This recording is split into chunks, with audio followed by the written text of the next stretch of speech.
What's up, all? Well, guess what? Finally, I'm back. And what you see right here is Sophia. And I am supposed to be taking this thing apart for the very first time and making my modifications. So the list of mods is my Brocks exhaust, sprint filter, paravalve, flapper mod. I may wrap the air box, but I'm not sure if I'm gonna have the patience for that because I have to get this bike ready before we go to the tail of the dragon. I got some Samco hoses, and then I had a couple other things with some crash protection, but really I've been sitting around all day unmotivated because I really don't feel like taking anything off the bike. But that is nothing that some Aldi's cheap wine can't fix. I'll try to catch as much as I can for anybody who hasn't seen all the other crazy videos, but yeah.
All right, I had to take a break because I got agitated.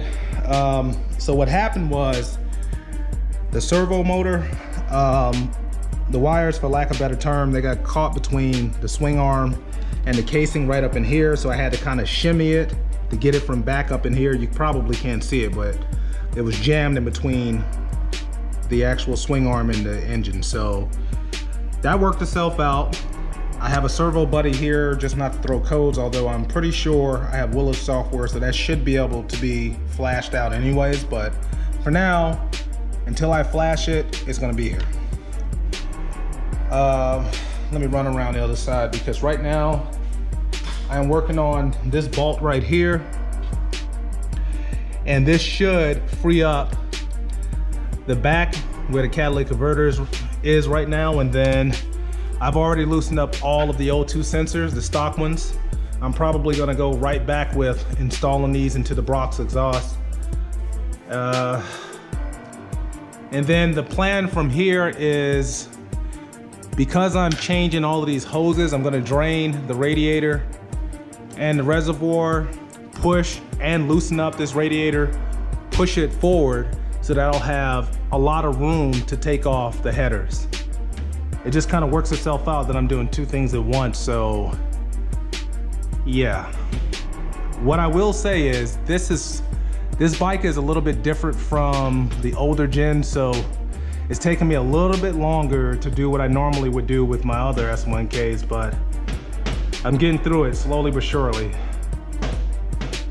I will say also that if you don't have any technical know-how, or mechanical know-how, shall I say, probably should read the manual or look at some YouTube videos or something, because even me, and I swear I've taken every gen S1000rr apart several times, but this is a little bit different. This is probably one of the most difficult exhausts that I've had to do, because they got so much going on in Crampton. It's just so much going on. But yeah, well, back to work I go.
So whoever's doing this, watching my little video to take the exhaust off, it's way easier if you just take this off. Might just do it because it's way easier. I tried to do it the hard way, but it didn't work. Okay, so with that being said, this should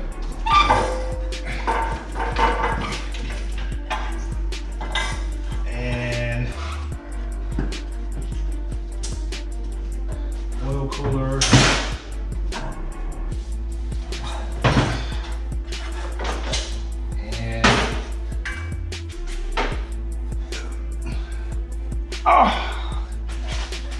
There we have it, and this is heavy. Yeah. All right, so what I'm gonna do is, of course, I'm gonna use gasket maker on the exhaust, and I gotta check to make sure the gaskets are on the headers. The gaskets are typically right there on the head, right here. So I'll make sure they're all seated just in case. Take a break, and then I'll be back.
So more than likely for everything exhaust related, to include the O2 sensors, I always use anti-seize just in case I have to take the exhaust back off or the O2 sensors back out.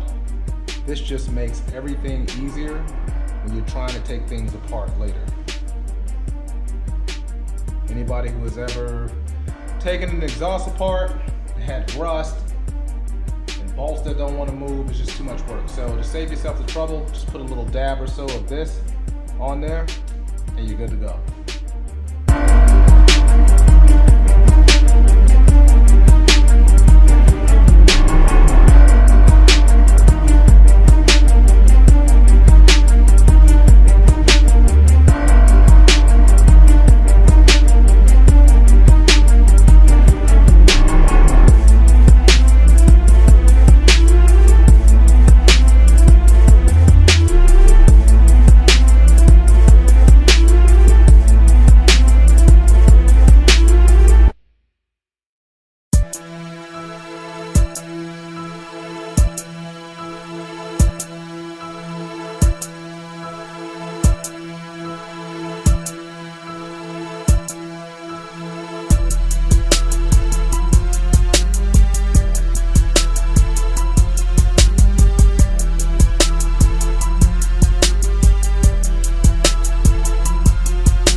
All right, everyone.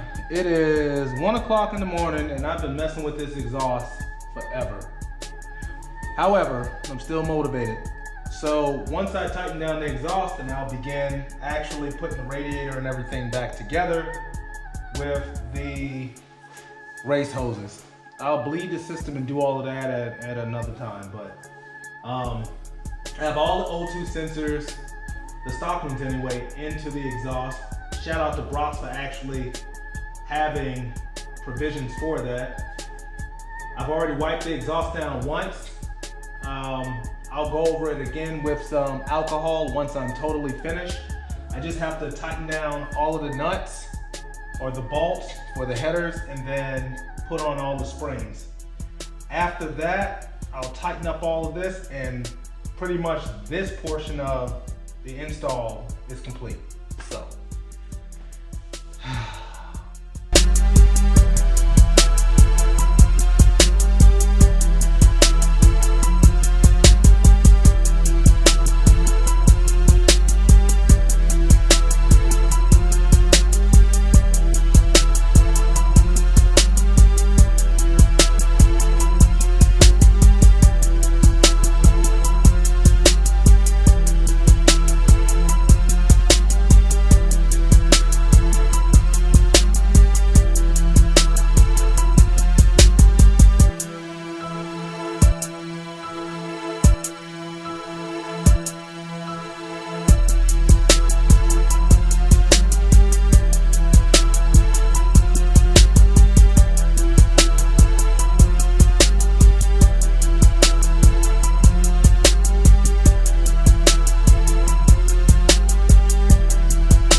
right, y'all. Very, very close. Everything's tightened down. Now I just gotta connect the springs to the headers, and I am pretty much done with the exhaust until my rear sets come back. Oh, yep.